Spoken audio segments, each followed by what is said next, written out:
Emergência sanitária internacional. É isso que a OMS declarou ontem, dia 14 de agosto, em relação à Mpox, essa doença nova que chegou no mundo.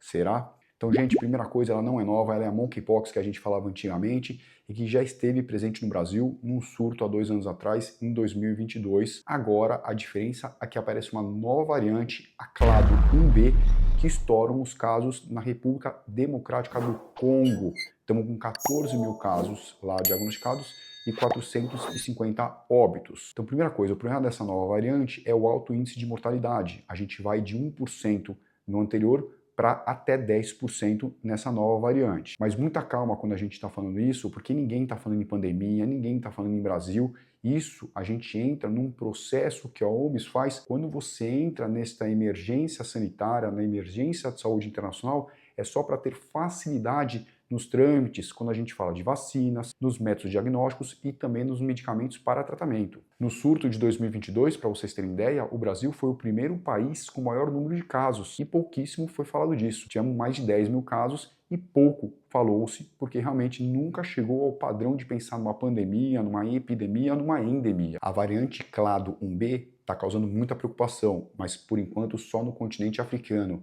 Não tivemos nenhum caso diagnosticado fora da África. No Brasil, neste ano de 2024, foram diagnosticados 709 quadros com o diagnóstico de Mpox, mas todos com aquela variante antiga, a de 2022, com 16 óbitos. A Mpox era conhecida antigamente como a varíola dos macacos, e era aquele quadro que dava aquelas lesões de pele importantes, febre, mal-estar, as linfadenegalias, e elas continuam exatamente com estes sintomas, só que com uma chance, uma probabilidade, uma mortalidade maior. Eu vou ler para vocês uma frase do infectologista da Fiocruz, Júlio Croda, que fala exatamente qual é o momento do Brasil em relação a este surto que acontece na África. Abre aspas.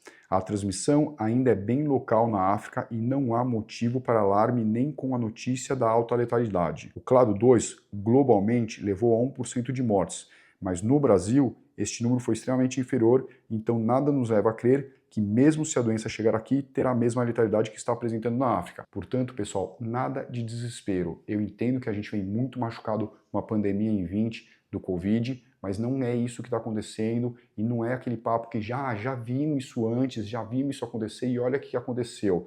A gente já teve em 22, depois da pandemia, esse surto da Mpox aqui e foi tudo tranquilo. Então, pessoal, sem entrar nessa desespero que a televisão está começando a colocar na gente, onde só se fala disso. Eu sei que a gente vem muito machucado de uma pandemia lá em 2020, quando também nada era importante, de repente estoura isso no mundo, mas é completamente diferente. Está restrito na África por enquanto e, de novo, já tivemos alguns quadros, alguns casos aqui no Brasil em 22 e não tivemos nada de surto, nem epidêmicos, nem endêmicos. Então, muita calma, pessoal. Se vocês quiserem fazer alguma pergunta, a gente pode conversar mais sobre a doença, sintomas, transmissibilidade, mas na verdade o que eu queria conversar com vocês era para acalmar um pouco. Põe aqui as perguntas aqui embaixo, a gente vai conversando, mas por enquanto é isso, gente. Então seguimos com vida normal, sem nenhuma restrição e, por favor, filtrem as informações que vocês veem na internet, que vocês leem na internet e que vocês veem na televisão. Tá bom, gente?